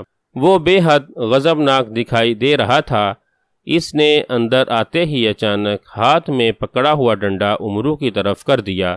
اسی لمحے ڈنڈے کے سرے پر جڑی کھوپڑی کی آنکھوں سے سرخ روشنی نکل کر عمرو پر پڑی اور دوسرے لمحے جھونپڑی شہزادہ لوہام کی تیز اور انتہائی خوفناک چیخوں سے گونج اٹھی۔ دیو شہزادہ لوہام نے عمرو کی طرح دوسری جھونپڑی میں موجود افراد کے جسموں میں بھی سیاہ کیل گاڑ دیے تھے۔ اب وہ بے حد مطمئن تھا۔ ان سب کو سیاہ کیل گاڑ کر واپس اونچی جھونپڑی میں آ گیا۔ اس نے کھوپڑی والے ڈنڈے کو ایک بار پھر اپنے سامنے زمین میں گاڑ دیا تھا اور وہ کافی دیر سے کھوپڑی کے دوبارہ زندہ ہونے کا انتظار کر رہا تھا تاکہ وہ اسے 7ویں آدمزاد کے بارے میں بتا سکے۔ کافی دیر گزر گئی تھی مگر جھونپڑی زندہ ہونے کا نام ہی نہیں لے رہی تھی، جس سے دیو شہزادے کو فکر شروع ہو گئی تھی۔ زندہ ہو جاؤ تقلص، میں بڑی بے چینی سے تمہارے زندہ ہونے کا انتظار کر رہا ہوں۔ تم نے ہی مجھے بتایا تھا کہ اس دنیا میں ایسے 7 انسان موجود ہیں جن کی گردنوں کے پچھلے حصے پر ستاروں جیسے سرخ تل موجود ہیں۔ پھر تمہیں وہ 7واں انسان کیوں نہیں مل رہا؟ دیو شہزادہ لوہام نے کھوپڑی پر نظریں گاڑتے ہوئے کہا، پھر تھوڑی دیر گزرنے کے بعد اچانک کھوپڑی کی آنکھوں میں چمک پیدا ہوئی اور پھر اس کی آنکھیں روشن ہو گئیں۔ کھوپڑی کی آنکھیں روشن ہوتے ہی دیکھ کر شہزادہ لوہام یک لخت جھونک پڑا، اس کی طرف غور سے دیکھنے لگا۔ تم آ گئے تکلس؟ دیو شہزادے لوہام نے کھوپڑی کی طرف غور سے دیکھتے ہوئے کہا۔ ہاں دیو شہزادے، میں آ گیا ہوں، تکلس نے جواب دیتے ہوئے کہا۔ اوہ، پتہ چلا ساتویں آدمزاد کا؟ شہزادہ لوہام نے بے تابانہ لہجے میں پوچھا۔ نہیں، ساتویں آدمی کا مجھے کوئی پتہ نہیں چل رہا، تکلس نے کہا، اور اس کی بات سن کر شہزادہ لوہام کے چہرے پر ایک رنگ سا آ کر گزر گیا۔ یہ تم کیا کہہ رہے ہو؟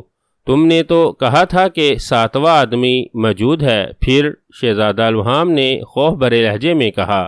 ہاں، ساتواں آدمی موجود تھا، وہ اسی دنیا میں تھا، مگر اب وہ نہ جانے کہاں غائب ہو گیا ہے۔ میں نے اسے ہر جگہ تلاش کیا ہے، تکلس نے کہا۔ غائب ہو گیا ہے؟ یہ تم کیا کہہ رہے ہو تکلس؟ کوئی آدمزاد کیسے غائب ہو سکتا ہے؟ کیا وہ جادوگر تھا؟ شہزادہ لوہام نے انتہائی پریشانی کے عالم میں کہا۔ نہیں، وہ جادوگر نہیں تھا، مگر اس کے باوجود وہ غائب ہو گیا ہے۔ بلکہ وہ خود غائب نہیں ہوا، کسی نے اسے جان بوجھ کر غائب کر دیا ہے، تکلس نے جواب دیتے ہوئے کہا۔ جان بوجھ کر؟ اوہ، مگر کوئی اس آدمزاد کو جان بوجھ کر کیوں غائب کرے گا؟ شہزادہ لوہام نے کہا۔ شاید اسے ہمارے ارادوں کا علم ہو گیا ہے دیو شہزادے، وہ کوئی روشنی کا نمائندہ بھی ہو سکتا ہے جو یہ نہیں چاہتا کہ تم اپنے مقصد میں کامیاب ہو سکو۔ شاید روشنی کا نمائندہ یہ چاہتا ہے کہ تمہیں دیا ہوا 40 دنوں کا وقت ختم ہو جائے، تکلس نے کہا، اور اس کی بات سنتے ہی شہزادہ لوہام کا رنگ زرد پڑ گیا۔ اوہ، اس کا مطلب ہے کہ اب میں اپنے مقصد میں کبھی کامیاب نہیں ہو سکوں گا۔ کیا اب مجھے واقعی سیاہ دلدلوں کی تاریخیوں میں جانا ہی پڑے گا، اور وہ بھی ہمیشہ ہمیشہ کے لیے؟ شہزادہ لوہام نے خوف سے لرزتے ہوئے کہا۔ اسی لمحے باہر قدموں کی آواز سنائی دی۔ تالوک دیو آ رہا ہے، اس سے بات کرو، ہو سکتا ہے وہ تمہیں کوئی اہم بات بتانے کے لیے آیا ہو، تکلس نے کہا۔ آقا، کیا میں اندر آ جاؤں؟ اسی لمحے باہر سے تالوک کی آواز سنائی دی۔ آ جاؤ، شہزادہ لوہام نے جبڑے بھینچتے ہوئے کہا۔ اسی لمحے دروازہ کھلا اور تالوک دیو اندر آ گیا۔ وہ جھونپڑی میں ایک آدمزاد کے قد کاٹ میں آیا تھا۔ معاف کرنا آقا، میں آپ کو بتائے بغیر بڑے آقا کے دربار میں آ گیا تھا، تالوک نے شہزادہ لوہام سے مخاطب ہو کر کہا۔ بڑے آقا کے دربار میں؟ کیوں؟ شہزادہ لوہام نے چونک کر پوچھا۔ بڑے آقا نے مجھے بلایا تھا، اس نے کہا۔ اوہ، کیا کہا تھا آقا نے؟ کیوں بلایا تھا انہوں نے تمہیں؟ شہزادہ لوہام نے حیرت زدہ لہجے میں کہا۔ بڑے آقا نے ایک خوشخبری دی ہے ہم دونوں کے لیے، تالوک نے کہا۔ خوشخبری؟ اوہ، کیا بڑے آقا نے میری غلطی معاف کر دی ہے؟ شہزادہ لوہام نے بری طرح سے چونک کر کہا۔ نہیں آقا، یہ بات نہیں ہے، تالوک نے کہا۔ تو پھر اور کیا خوشخبری ہے؟ شہزادہ لوہام نے مایوس ہو کر کہا۔ بڑے آقا نے کہا ہے کہ انہوں نے آپ کو 7 ایسے آدمزادوں کو ہلاک کرنے کا حکم دیا تھا جن کی گردنوں کے پیچھے سرخ ستاروں جیسے تل ہیں۔ ان میں آپ کے بڑے آقا کا ایک بڑا دشمن بھی پکڑ لیا ہے جس کا نام امرو عیار ہے۔ امرو عیار نے بڑے آقا کو بے حد نقصانات پہنچائے ہیں، اسی لیے بڑے آقا نے کہا ہے کہ آپ کو اب 7 انسانوں کو ہلاک کرنے کی ضرورت نہیں ہے۔ اگر آپ ان میں سے صرف اس امرو عیار کو ہلاک کر کے اس کے خون سے جیل سرخ کر کے غسل کر لیں تو اس سے ہی خوشی ہو جائیں گے اور آپ کی غلطی معاف کر دی جائے گی، تالوک نے کہا، اور اس کی بات سن کر شہزادہ لوہام اچھل پڑا۔ اوہ اوہ، کیا واقعی تم سچ کہہ رہے ہو؟ کیا بڑے آقا نے واقعی 7 انسانوں کی شرط ختم کر دی ہے؟ کیا واقعی وہ ایک آدمزاد امرو عیار ہی کی بھینٹ قبول کر لیں گے؟ شہزادہ لوہام نے حیرت اور انتہائی مسرت بھرے لہجے میں کہا۔ ہاں آقا، یہی کہا ہے بڑے آقا نے، تالوک نے کہا، اور شہزادہ لوہام کا چہرہ خوشی کے مارے پکے ہوئے ٹماٹر کی طرح سرخ ہو گیا۔ میں کامیاب ہو گیا، میں کامیاب ہو گیا تکلس، بڑے آقا نے میری معافی کی شرط نرم کر دی، میں جیت گیا، ہا ہا ہا، میں بڑے آقا کو خوش کرنے میں کامیاب ہو گیا ہوں۔ شہزادہ لوہام نے انتہائی مسرت بھرے انداز میں کہا اور پھر وہ زور زور سے کہکے لگانے لگا۔ آقا، بڑے آقا نے یہ بھی کہا ہے کہ عمرو عیار کو ہلاک کرنے کے لیے آپ کو سورج نکلنے کا انتظار نہیں کرنا چاہیے۔ آپ اسے جتنی جلد ہلاک کر دیں اتنا ہی اچھا ہوگا۔ تالوگ نے کہا، اوہ ٹھیک ہے، میں اسے ابھی اور اسی وقت ہلاک کر دوں گا۔ تم جاؤ، باہر جاؤ، میں ابھی جا کر عمرو عیار کو لاتا ہوں اور اس کے ٹکڑے کر کے جھیل میں پھینک دیتا ہوں۔ شہزادہ لوہام نے اور زیادہ خوش ہو کر کہا اور تالوگ اس بات میں سر ہلا کر جھونپڑی سے نکل گیا۔ تم نے سنا تکلس؟ تم نے بڑے آقا کا پیغام سنا؟ اب ہمیں 7ویں آدمی کو تلاش کرنے کی ضرورت نہیں ہے، اب ہمیں صرف عمرو کو ہلاک کرنا ہے۔ مجھے صرف عمرو کے خون کا ہی غسل کرنا ہے، پھر بڑے آقا مجھے معاف کر دیں گے، وہ میری غلطی بھول جائیں گے۔ شہزادہ لوہام نے تالوگ دیو کے باہر جاتے ہی کھوپڑی سے مخاطب ہو کر کہا، ہاں میں نے سن لیا ہے دیو شہزادے، چلو اچھا ہوا آقا نے خود ہی اپنی شرط نرم کر دی، ورنہ ہمیں تمہاری سفارش کرنے ان کے دربار میں جانے کا سوچ رہا تھا۔ تکلس نے کہا، آؤ میرے ساتھ، میں ابھی اور اسی وقت جا کر عمرو کو ہلاک کر کے اس کی لاش جھیل میں پھینکنا چاہتا ہوں۔ شہزادہ لوہام نے کہا، کیا تم نے اس کے جسم میں سیاہ کیل گاڑ دیے تھے؟ تکلس نے پوچھا۔ ہاں، میں نے اس کے جسم میں 7 کیل گاڑ دیے تھے۔ وہ جھونپڑی میں بے حس و حرکت ہے، اسی حالت میں اٹھا کر میں جھیل پر لے جاؤں گا۔ وہ اب کچھ نہیں کر سکتا، اس کی ہلاکت یقینی ہے، قطعی یقینی۔ شہزادہ لوہام نے کہا، ٹھہرو، مجھے دیکھنے دو۔ پھر اس کی آنکھیں چمکیں، ایک لمحے کے لیے اس کی آنکھیں تاریک ہوئیں اور پھر روشن ہو گئیں۔ یہ کیا؟ جھونپڑی میں 2 عمرو عیار کہاں سے آ گئے؟ تکلس کے منہ سے حیرت بھری آواز نکلی۔ 2 عمرو عیار؟ کیا مطلب؟ شہزادہ لوہام نے چونک کر کہا، جھونپڑی میں 2 عمرو عیار ہیں، ایک کے جسم میں سیاہ کیل گڑے ہوئے ہیں جبکہ دوسرا اس کے پاس صحیح سلامت کھڑا ہے۔ تکلس نے جیسے کھوئے کھوئے لہجے میں کہا۔ اس کی بات سن کر شہزادہ لوہام نے آنکھیں بند کی اور پھر وہ بری طرح سے اچھل پڑا۔ اس کا چہرہ یک لخت غصے سے بگڑ گیا تھا۔ نہیں، یہ نہیں ہو سکتا، شہزادہ لوہام نے کہا۔ اس نے جھپٹ کر زمین سے کھوپڑی والا ڈنڈا کھینچا اور پھر بجلی کی سی تیزی سے بھاگتا ہوا جھونپڑی سے باہر نکل گیا۔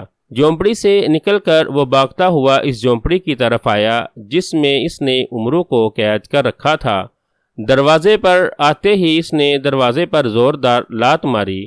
دروازہ ایک زوردار دھماکے سے کھلا اور شہزادہ لوہام اچھل کر اندر داخل ہو گیا۔ دوسرے لمحے اسے سامنے عمرو عیار کھڑا دکھائی دیا جو اپنی بغل میں موجود تھیلے میں ہاتھ ڈال رہا تھا۔ یہ دیکھ کر شہزادہ لوہام نے فوراً کھوپڑی کا رخ عمرو کی طرف کر دیا۔ کھوپڑی کی آنکھیں پہلے سے ہی چمک رہی تھیں۔ جیسے ہی شہزادے نے کھوپڑی کا رخ عمرو کی طرف کیا، کھوپڑی کی آنکھوں سے سرخ روشنی سی نکل کر عمرو کی طرف بڑھی اور پھر ایک عجیب واقعہ رونما ہوا۔ سرخ روشنی عمرو کے سینے سے ٹکرائی اور پلٹ کر شہزادہ لوہام پر آ پڑی۔ شہزادہ لوہام کے منہ سے تیز اور انتہائی خوفناک چیخیں نکلیں اور اس کے جسم کو ایک زوردار جھٹکا لگا۔ وہ اچھل کر جھونپڑی کے کھلے ہوئے دروازے سے باہر جا گرا۔ جلدی کریں آقا، جھونپڑی سے باہر نکلیں، اب آپ کو اس دیو شہزادے کا مقابلہ کرنا ہے۔ اچانک محافظ بونے کی چیختی ہوئی آواز سنائی دی اور عمرو کو جیسے ہوش آ گیا۔ اس نے فوراً زنبیل سے سلیمانی چادر نکالی اور غائب ہو گیا اور غیبی حالت میں تیزی سے بھاگتا ہوا جھونپڑی سے باہر آ گیا۔ شہزادہ لوہام کچھ فاصلے پر گرا ہوا تھا۔ اس سے پہلے کہ وہ اٹھتا، عمرو بھاگتا ہوا اس کے قریب سے نکلتا چلا گیا۔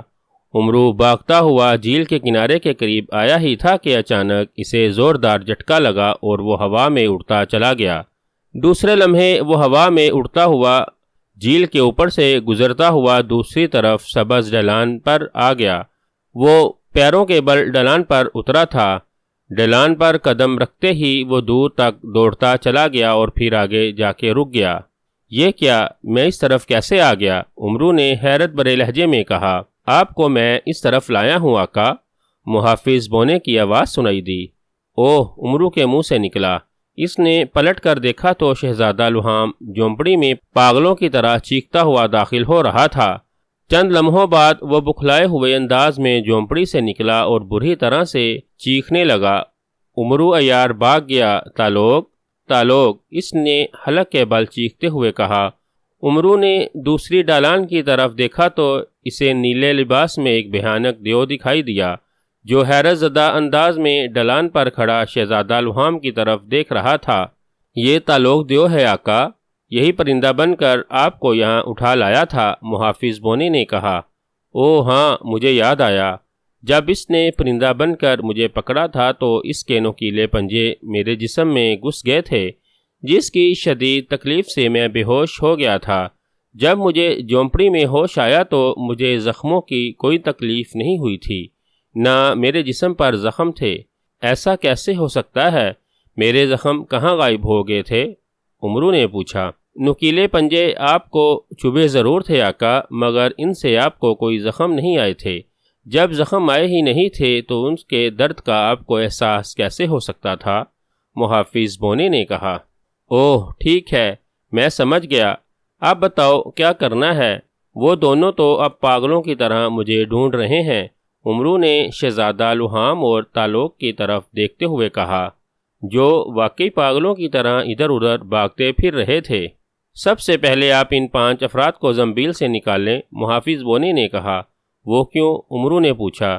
وہ ابھی بے ہوش ہیں، جب آپ انہیں زنبیل سے نکالیں گے تو میں انہیں ہوش میں لے آؤں گا۔ میں چاہتا ہوں وہ ہوش میں آ کر دیو شہزادے اور تالوگ دیو کی ہلاکت دیکھیں، محافظ بونے نے کہا۔ اگر تالوگ یا شہزادہ لوہام نے انہیں دیکھ کر نقصان پہنچانے کی کوشش کی تو، عمرو نے کہا، ان کی حفاظت میں کروں گا، وہ دونوں ان کا کچھ نہیں بگاڑ سکیں گے، محافظ بونے نے کہا۔ ٹھیک ہے، میں انہیں زنبیل سے نکال دیتا ہوں، لیکن بتاؤ تو صحیح اب مجھے کیا کرنا ہے؟ عمرو نے پوچھا۔ آپ اب اپنے سنہری ہیرے کا استعمال کریں، خود کو طاقتور اور دیو کا مت عمرو بنا لیں، پھر ان کے سامنے ظاہر ہو جائیں۔ تالوگ دیو کو آپ نے جھیل میں پھینکنا ہے اور دیو شہزادے کے ساتھ آپ کو خالی ہاتھوں مقابلہ کرنا ہے۔ شہزادے کے پاس جو کھوپڑی والا ڈنڈا ہے، اسے چھین کر آپ نے وہ کھوپڑی شہزادہ لوہام کے سر پر مارنی ہے۔ اس سے کھوپڑی بھی ٹوٹ جائے گی اور شہزادہ لوہام کا سر بھی۔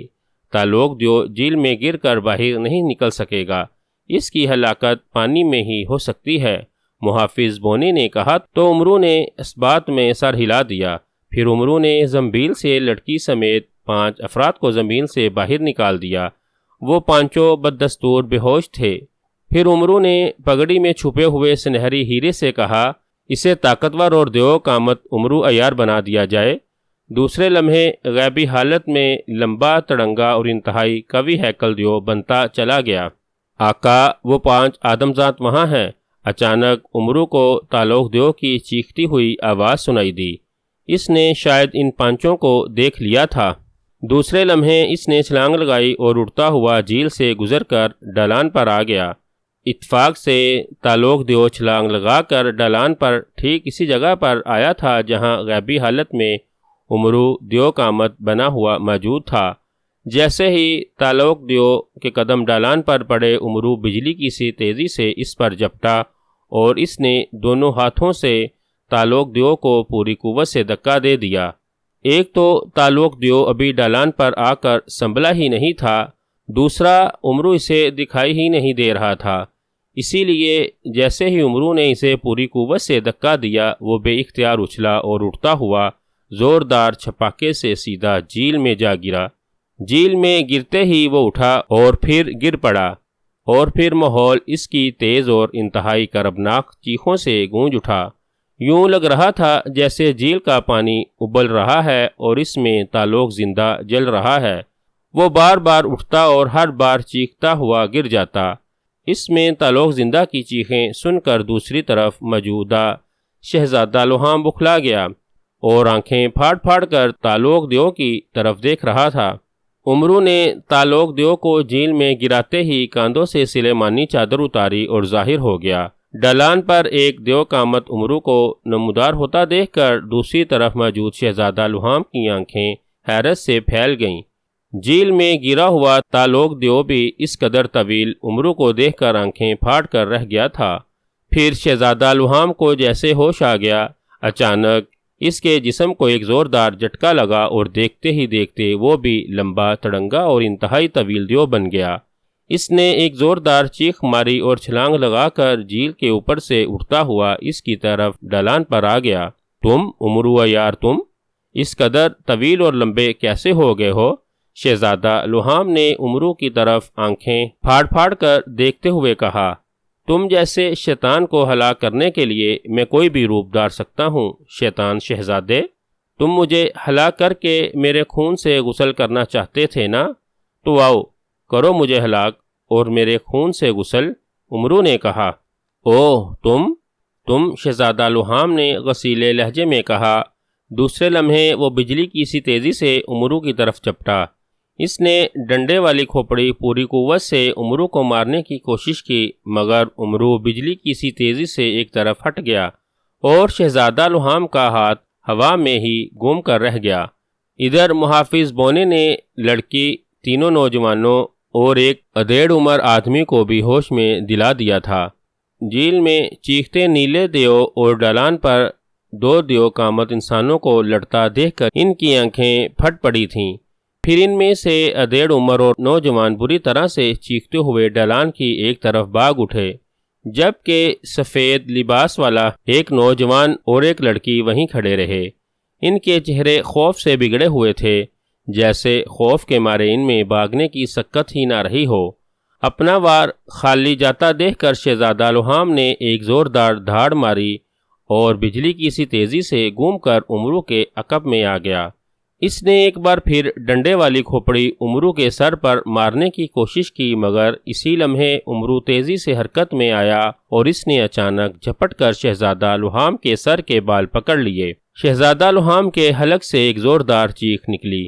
اسی لمحے عمرو کا ہاتھ گھوما اور ایک زوردار تھپڑ شہزادہ لوہام کے منہ پر پڑا۔ چٹاخ کی زوردار آواز کے ساتھ شہزادہ لوہام کے حلق سے زوردار چیخ نکلی اور وہ لڑکھڑا گیا۔ وہ ڈھلان پر سے پھسلا ہی تھا کہ عمرو نے اچانک اس کے ہاتھ سے کھوپڑی والا ڈنڈا کھینچ لیا۔ شہزادہ لوہام ڈھلان پر گرا اور نیچے پھسلنے لگا، مگر اس نے بر وقت خود کو سنبھال لیا۔ دوسرے لمحے وہ اچھل کر کھڑا ہوا اور عمرو کی طرف مڑا، مگر پھر اپنا کھوپڑی والا ڈنڈا عمرو کے ہاتھ میں دیکھ کر وہ ٹھٹک کر رک گیا۔ اس کا رنگ یک لخت سیاہ ہو گیا تھا۔ تقلص، تم نے مجھ سے تقلص کیسے چھین لیا ہے؟ اوہ، شہزادہ لوہام نے بخلا کر کہا۔ عمرو کو تم کیا سمجھتے ہو دیو شہزادے؟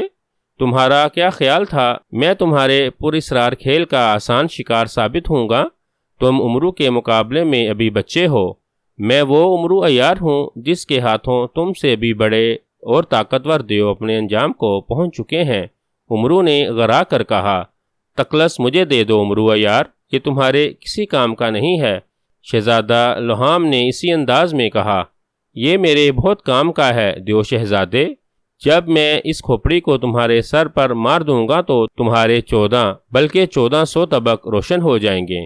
عمرو نے غصیلے لہجے میں کہا، نہیں، تم میرا کچھ نہیں بگاڑ سکتے، میں تمہیں زندہ نہیں چھوڑوں گا۔ شہزادہ لوہام نے ایک بار پھر غضبناک ہوتے ہوئے کہا اور اس نے اچھل کر ایک مرتبہ پھر عمرو پر حملہ کر دیا۔ عمرو فوراً ایک طرف ہوا تو شہزادہ لوہام منہ کے بل اس کے قریب آ گرا۔ اس سے پہلے کہ وہ اٹھتا، عمرو نے پھرتی سے پاؤں اٹھا کر اس کی گردن پر رکھ دیا۔ شہزادہ لوہام نے اٹھنے کی کوشش کی، مگر عمرو کا پیر اس قدر وزنی تھا کہ وہ اٹھنے کی بجائے اس کے پیر کے نیچے بری طرح سے تڑپنے لگا۔ عمرو کا چہرہ بے حد بھیانک ہو گیا تھا، اس کی آنکھیں شعلے اگل رہی تھیں اور چہرہ لال سرخ ہو رہا تھا۔ تم نے میرے جسم میں اسی طرح سیاہ کیل گاڑے تھے نا، اب دیکھو میں تمہارا کیا حشر کرتا ہوں، عمرو نے غرا کر کہا۔ ساتھ ہی اس کا ہاتھ حرکت میں آیا اور اس نے ڈنڈے پر موجود کھوپڑی پوری طاقت سے شہزادہ لوہام کے سر پر دے ماری۔ دو زوردار دھماکے ہوئے جیسے ناریل سے ناریل ٹکرا کر پھٹتے ہیں، اسی طرح کھوپڑی اور شہزادہ لوہام کا سر یک لخت ٹکڑے ٹکڑے ہو کر وہاں بکھرتے چلے گئے۔ شہزادہ لوہام کے سر سے خون فواروں کی طرح اچھلنے لگا۔ یہ دیکھ کر عمرو نے فوراً اس کی گردن سے پاؤں ہٹا لیا۔ شہزادہ لوہام کا دھڑ بری طرح سے تڑپتا ہوا ڈھلان پر پھسلتا چلا گیا اور وہ سیدھا جھیل میں جا گرا، جہاں تعلق دیو پہلے ہی بار بار اٹھ کر حلق کے بل چیخ رہا تھا۔ جیسے ہی شہزادہ لوہام جھیل میں گرا، اس کے سر سے نکلنے والے خون سے جھیل کا پانی سرخ ہوتا چلا گیا۔ بہت خوب، اب کرتے رہو اپنے ہی خون سے غسل، عمرو نے جھیل سرخ ہوتی دیکھ کر کہا۔ جھیل کا پانی چند لمحوں میں خون آلود ہو گیا تھا اور اس سرخ پانی میں جیسے بھونجال سا آ گیا تھا۔ شہزادہ لوہام اور تعلق دیو جھیل میں تڑپتے رہے۔ پھر تعلق دیو کی بھی چیخیں دم توڑ گئیں۔ تھوڑی ہی دیر میں ان دونوں کی لاشیں پانی میں تیر رہی تھیں۔ ارے وہ انسان کہاں گئے؟ عمرو نے ادھر ادھر دیکھتے ہوئے کہا، کیونکہ دوسری دالان پر نہ لڑکی تھی اور نہ ہی دوسرے افراد۔ شہزادہ لوہام سے لڑائی کے دوران عمرو ان کی طرف ایک پل کے لیے بھی نہیں دیکھ سکتا تھا۔ انہیں میں نے واپس ان کے گھروں میں پہنچا دیا ہے آقا۔ اچانک اس کے سامنے محافظ بونے نے نمودار ہو کر کہا۔ گھروں میں؟ اوہ اتنی جلدی؟ عمرو نے حیران ہو کر کہا۔ وہ ان دیوؤں اور آپ جیسے دیو کو دیکھ کر بری طرح سے ڈر گئے تھے اور مجھے فکر ہو گئی تھی کہ کہیں یہ خوف ہی سے نہ مر جائیں۔ محافظ بونے نے کہا۔ اوہ تو کیا گھروں میں جا کر ان کا ڈر ختم ہو گیا ہے؟ مجھے دیکھ کر تو وہ اب شاید خواب میں بھی مجھ سے ڈرتے رہیں۔ عمرو نے کہا۔ نہیں، میں نے انہیں پھر بے ہوش کر دیا تھا۔ اب جب انہیں ہوش آئے گا تو انہیں کچھ بھی یاد نہیں ہوگا کہ ان کے ساتھ کیا ہوا تھا، اور انہوں نے آپ جیسا بھیانک دیو بھی کبھی دیکھا تھا؟ محافظ بونے نے کہا۔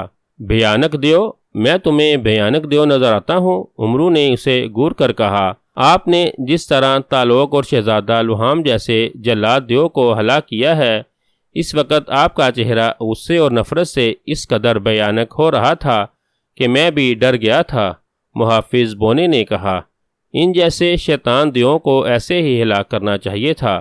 ان جیسے دیوؤں کو ہلاک کرنے کے لیے ایک بار تو کیا میں 1000 بار بھیانک سے بھیانک عمرو عیار بننے کے لیے تیار ہوں۔